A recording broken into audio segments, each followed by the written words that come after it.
नमस्कार, आप देख रहे हैं खबर उत्तराखंड। मैं हूं आपके साथ तनवीर। रुक करते हैं खबरों का, लेकिन उससे पहले नजर डालते हैं इस वक्त की हेडलाइंस पर। धामी सरकार के सचिवालय में होगी कैबिनेट बैठक। कर्मचारियों जनपद से जुड़े प्रस्तावों पर लग सकती है मुहर।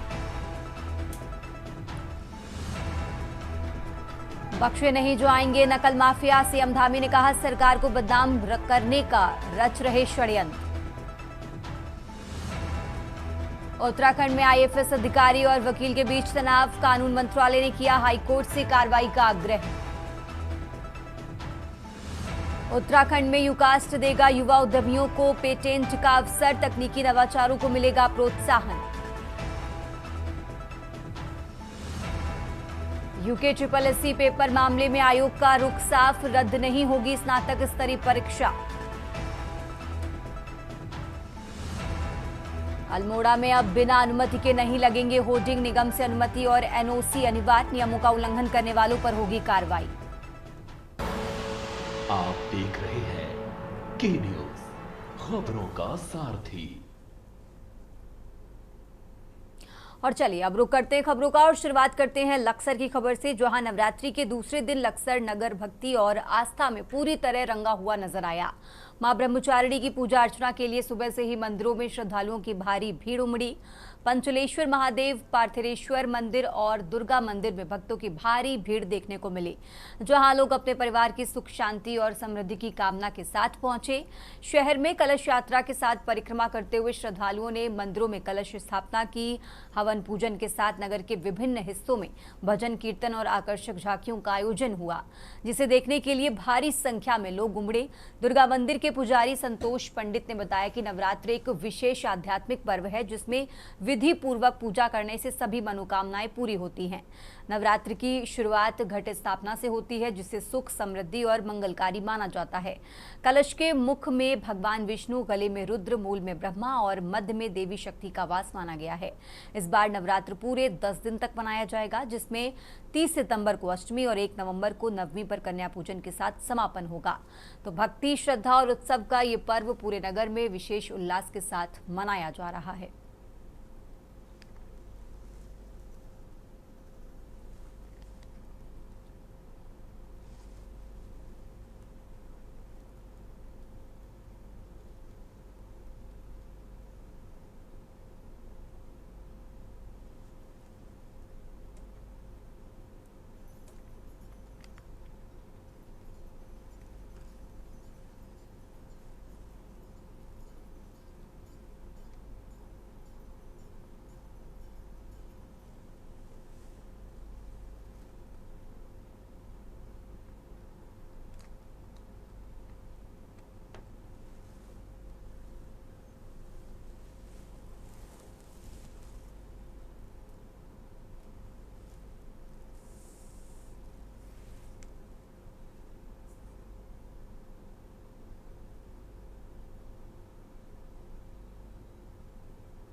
सक्सेस होता है, सब उसमें करते हैं। और यहाँ हमने शाकुंभरी माता के उसमें हम भगवती को याद करते हैं, उनका स्मरण करते हैं। और भगवती साक्षात यहाँ विराजमान है। शाकुंभरी, भीमा, शताक्षी, नामदेव सभी माताओं का यहाँ पूजन होता है। और नवरात्रों में सुबह शाम प्रतिमा आरती होती है और भोग प्रसाद लगता है और भगवती यहाँ निवास करती हैं। और बस जितनी हम सोचते श्रद्धालु, सभी श्रद्धालु आते हैं सुबह शाम माँ भगवती को नमन करते हैं, पूजा करते हैं। माता रानी के नवरात्रि चल रहे हैं और आज माँ ब्रह्मचारिणी का दूसरा स्वरूप है। और माता रानी की दुर्गा मंदिर पर अखंड ज्योत जलती है हमेशा ही। और माता रानी से हमेशा यही कामना की जाती है कि माता रानी सबके घर में सुख समृद्धि दे, सुख शांति दे और सबको संपन्नता दे। और यही कामना के साथ हम माता रानी की पूजा करते हैं और सभी के लिए माता रानी से दुआ करते हैं, कहते हैं कि माता रानी सभी के घर में प्रसन्नता बनाए रखें। वैसे तो पूजा प्रतिदिन होती रहती है, पर ये 9 दिनों में विशेष पूजा होती है माँ भगवती की। और इस बार बहुत अच्छा संयोग है कि इस बार 10 दिन की नवरात्रें हैं और माँ भगवती हर मनोरथ मनोकामना पूर्ण करती है। और आज माँ भगवती ब्रह्मचारिणी की पूजा होती है। आज माँ को पंचामृत दूध और बर्फी का भोग लगता है। आगे बढ़ते खबरों में खबर लक्सर से है, जहां नवरात्रि के दूसरे दिन लक्सर नगर भक्ति और आस्था में पूरी तरह रंगा हुआ नजर आया। मां ब्रह्मचारिणी की पूजा अर्चना के लिए सुबह से ही मंदिरों में श्रद्धालुओं की भारी भीड़ उमड़ी। पंचलेश्वर महादेव, पार्थरेश्वर मंदिर और दुर्गा मंदिर में भक्तों की भारी भीड़ देखने को मिली, जहां लोग परिवार की सुख शांति और समृद्धि की कामना के साथ पहुंचे। शहर में कलश यात्रा के साथ परिक्रमा करते हुए श्रद्धालुओं ने मंदिरों में कलश स्थापना की। हवन पूजन के साथ नगर के विभिन्न हिस्सों में भजन कीर्तन और आकर्षक झांकियों का आयोजन हुआ, जिसे देखने के लिए भारी संख्या में लोग उमड़े।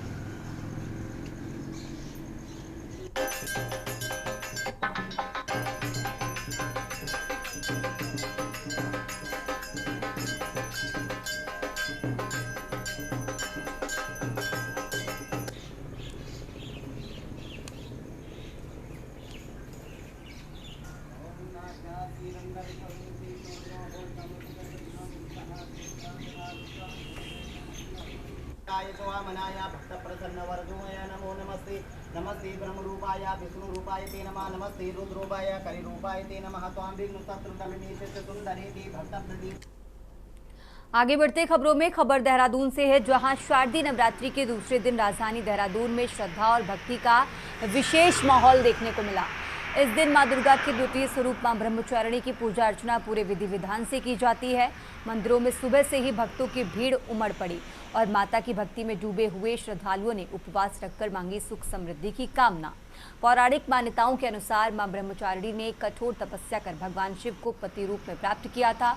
उनका ये स्वरूप संयम, शक्ति और साधना का प्रतीक माना जाता है।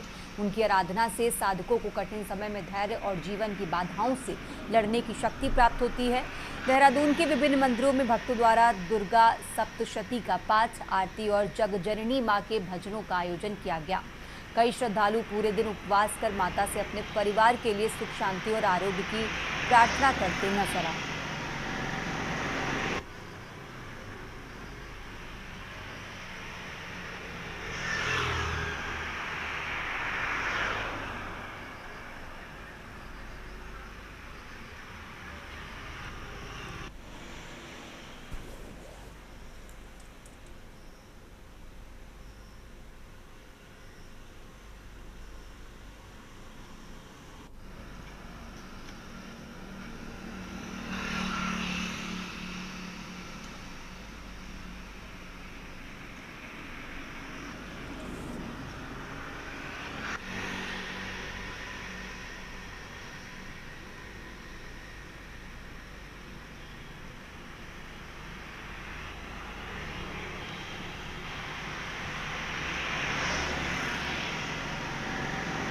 जो सबसे प्राचीनतम रामलीलाओं में से एक है तो हमारे सितारगंज की, और सितारगंज की जो प्रभु श्री राम की बारात हमारी निकलती है वो भी बड़ी ऐतिहासिक है। तो आज प्रभु श्री राम की बारात सब राम भक्त बड़े धूमधाम से मना रहे हैं और हम प्रभु से प्रार्थना करते हैं कि हमारे सितारगंज में उसकी कृपा बनाए। और अब खबर सितारगंज से है, जहां भगवान श्री राम और माता सीता के पावन विवाह के उपलक्ष्य में सोमवार को सितारगंज नगर में राम बारात बड़े धूमधाम से निकाली गई। ये भव्य शोभा यात्रा रामलीला मैदान से शुरू होकर किच्चा मार्ग होते हुए फिर रामलीला मैदान पहुंची। रास्ते भर जगह जगह बारात का गर्मजोशी से स्वागत किया गया और श्रद्धालुओं ने जय श्री राम के जयघोष से वातावरण को भक्तिमय बना दिया। बारात में भगवान श्री राम और माता सीता की विवाह झांकी आकर्षण का केंद्र बनी। बड़ी संख्या में श्रद्धालु इस धार्मिक उत्सव में शामिल हुए और भगवान के दर्शन किए।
आगे बढ़ते खबरों में अब खबर डोईवाला से है, जहां शहीद दुर्गा मल्ल महाविद्यालय में आज नामांकन प्रक्रिया।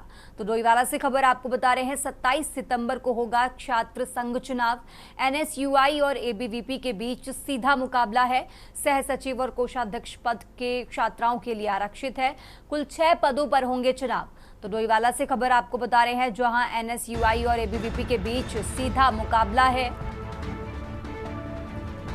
सह सचिव और कोषाध्यक्ष पद छात्राओं के लिए आरक्षित। तो प्राचार्य डॉक्टर डीपी भट्ट ने ये चुनावी जानकारी दी है।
आगे बढ़ते खबरों में अब खबर विकासनगर से है, जहां कांग्रेस कार्यकर्ताओं ने सीवर और पेयजल लाइन निर्माण कार्यों में हो रही अनियमितताओं को लेकर जोरदार प्रदर्शन करते हुए तहसील मुख्यालय का घेराव किया है।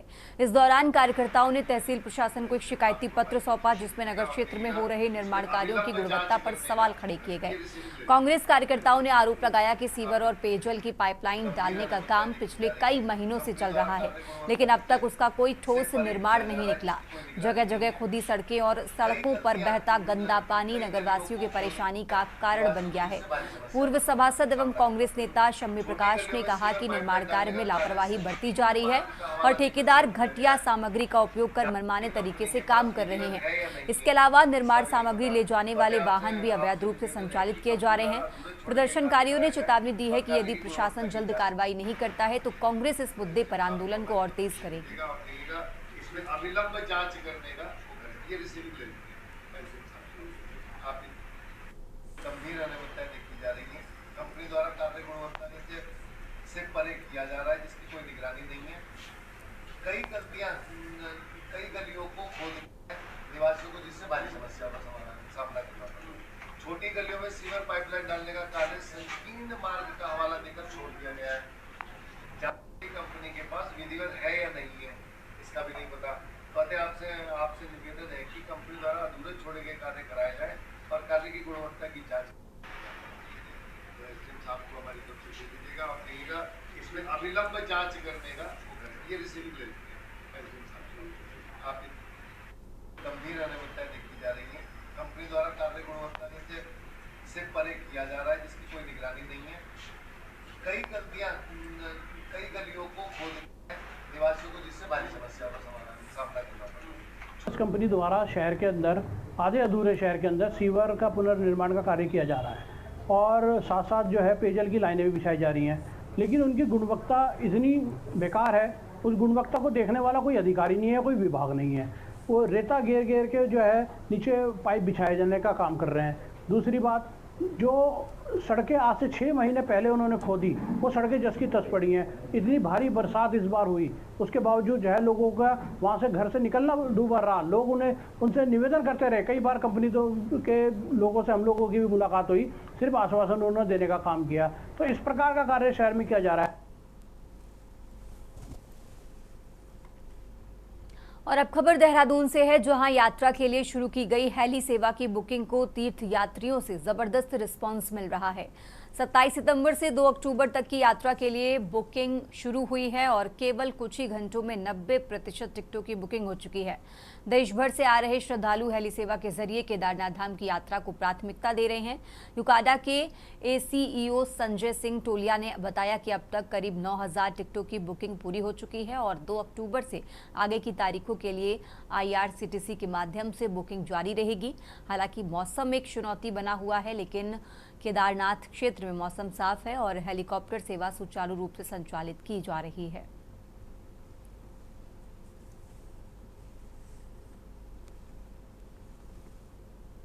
जो शटल सर्विसेज केदारनाथ और हेमकुंड साहब इनके लिए जो शुरू की गई है, वो 15 सितंबर से हमने शुरू की है, जिसके लिए हमने अभी जो मोटा मोटी जो है 9000 टिकट हमारी लगभग की बुकिंग हमने खोली थी IRCTC के माध्यम से।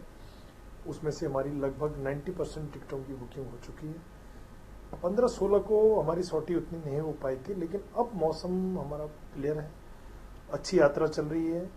DGCA की जो गाइडलाइंस हैं, SOPs हैं, उसके आधार पर हम इस यात्रा को चला रहे हैं और सिक्योरिटी के, सुरक्षा के हमने तमाम जितने भी प्रबंध हो सकते हैं वो सारे पूरे करने की कोशिश की है।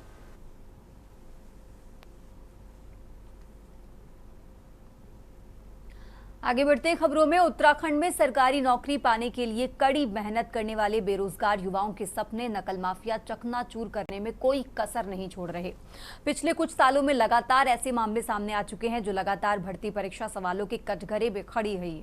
ऐसा ही 21 सितंबर को आयोजित हुई उत्तराखंड अधीनस्थ सेवा चयन आयोग की पेपर को लेकर हुआ, जहां UKSSC का एग्जाम रविवार सुबह 11 बजे प्रदेश के 445 केंद्रों में आयोजित हुआ, लेकिन परीक्षा शुरू होने के करीब आधे घंटे बाद ही 11:35 पर पेपर का एक सेट लीक हो गया। इस पर उत्तराखंड अधीनस्थ सेवा चयन आयोग के चेयरमैन गणेश शंकर मर्तौलिया ने पेपर लीक मामले पर प्रतिक्रिया देते हुए कहा कि क्वेश्चन पेपर से जुड़े पहले 3 पन्ने बाहर आए हैं, लेकिन बड़ा सवाल यह है कि ये पन्ने बाहर आए कैसे। बता दें कि एक दिन पहले ही STF ने कुख्यात नकल माफिया हाकम सिंह रावत और उसके सहयोगी पंकज गौड़ को देहरादून से गिरफ्तार किया था। हाकम सिंह रावत पहले भी कई बार बड़े पेपर लीक मामलों में शामिल रहा है। साल 2021 की स्नातक स्तरीय परीक्षा, वन दरोगा भर्ती और सचिवालय रक्षक भर्ती में उसका नाम सामने आया था।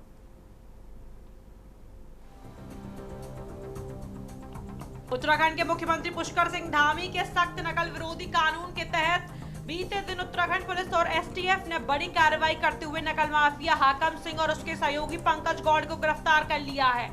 दोनों अभ्यर्थियों को परीक्षा के पास कराने का झांसा देकर लाखों रुपए की मांग करने का आरोप है। पुलिस के अनुसार आरोपी अभ्यर्थियों को उत्तराखंड अधीनस्थ सेवा चयन आयोग की परीक्षा में सफलता दिलाने का प्रलोभन देकर 12 से 15 लाख रुपए तक की मांग कर रहे थे। योजना यह थी कि यदि परीक्षार्थी खुद चयनित हो जाते हैं तो आरोपी रकम हड़प लेते और असफल होने की स्थिति में भविष्य की परीक्षाओं में पैसे एडजस्ट करने का बहाना बनाकर अभ्यर्थियों को अपने झांसे में रख लेते थे। देहरादून पुलिस और एसटीएफ ने संयुक्त रूप से संदिग्ध व्यक्तियों पर नजर रखी और इसी दौरान सूचना मिली कि परीक्षा में धोखाधड़ी करने के लिए गिरोह सक्रिय है।